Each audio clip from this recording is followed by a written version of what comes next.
Well, obviously, we play a key role, a functional role. And we, as the allies to the Iraqi people, to the Israeli people, and to the people within all of the Middle East, especially the Kurds, our friends, we play a pivotal role.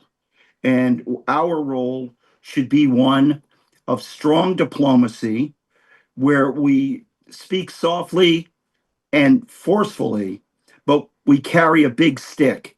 And everyone knows we carry that stick. And as of January 20th, that stick will be deployed where necessary so that U.S. forces throughout the region are protected to the fullest. And as President Trump had said, those who continue to hold U.S. hostages will see the fury of the United States like it has never been unleashed before. We, we can't do it alone. We need the assistance and the forthright um, actions of Baghdad. We need those forthright actions, and we've needed them. The Iraqi people have needed them. The majority of the Iraqi people, as you well know, as our audience knows, they do not want militias where it's in the guise of defending Iraq, but only siphoning off the treasure, the wealth of the Iraqi people in the benefit and to the full benefit of Iran. And this will end when President Trump comes into office and is inaugurated on January 20th, 2025. Well, this is also a decision that would be one that is the Iraqi government.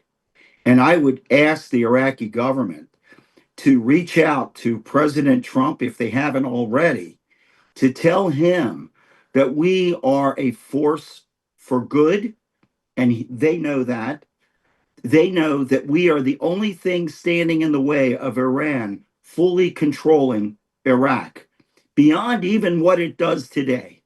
And the Baghdad government, Al Sudani, needs to explain to the president that even if he can't offer full cooperation in a forthright manner, he has his clandestine uh, support that would ask the United States to remain in our fortresses, in our bases, both in the Kurdistan and in the uh, Sunna region of Iraq.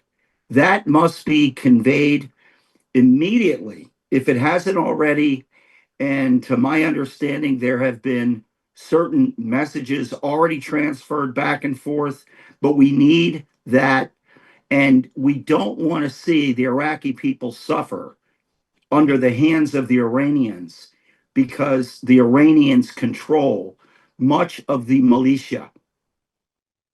Well, you don't want to eliminate those people. You want to eliminate those militias. Each one of those people have families. Each one has concerns for where they're going to be able to benefit their families. So we need to shift. We need to shift from destruction to construction. And I'm going to propose to you today on the air that the Iraqi people, the Kurdish people, all work in cooperation with one another to create a cascade of dams that end the water shortages for the great marshes of the Tigris Euphrates River. And I'm going to also suggest that with this new opportunity, that you create an energy corridor. These items have been placed on Fair Energy Foundation's platform at fef.energy. And if you go to our current initiatives, you will see at least one, if not two, in the coming days, because we have to rebuild Iraq. That was the motivation for the United States to serve the Iraqi people and the United States in the wake of 9/11, and we have to do it again. We have to go and forthrightly end the corruption that's fomented by Iran, the dissent that's fomented by Iran, and then build Iraq into the beautiful nation, the beautiful country, the state that it is.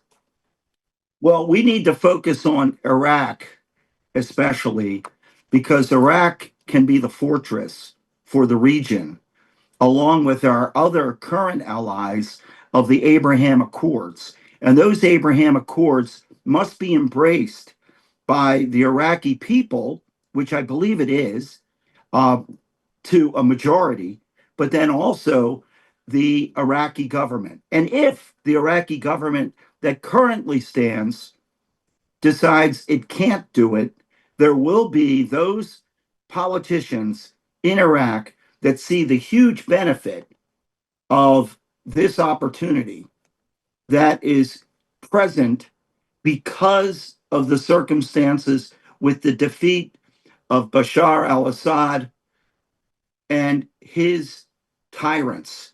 And they were tyrants. And we have to fortify the region, not with Iran and their allies like China and Russia, but with the United States standing strong, boldly and courageously, shoulder to shoulder with the Iraqi people. Well, we need to work with our allies in the region, especially Israel, especially the Iraqis who are there, who understand the role, the pivotal location of that land bridge between Iraq as well as to Israel, but also how it's being utilized by Iran to create terrorism in the region.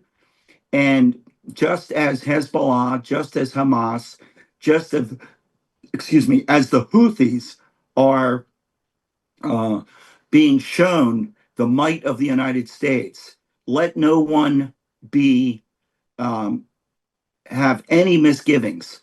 The United States can and will use its forces to secure the regions in Syria so that none of the awful forces, including ISIS, Al Qaeda, any of those, take power. And we have to be very cautious to the current leadership while being encouraged by some of their actions, not all, because they are sending mixed signals.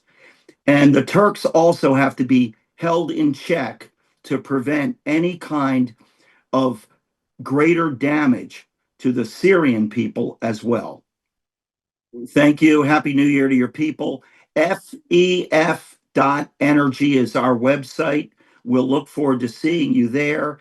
And please look at our proposals on creating a great Iraq, one that works shoulder to shoulder with the United States.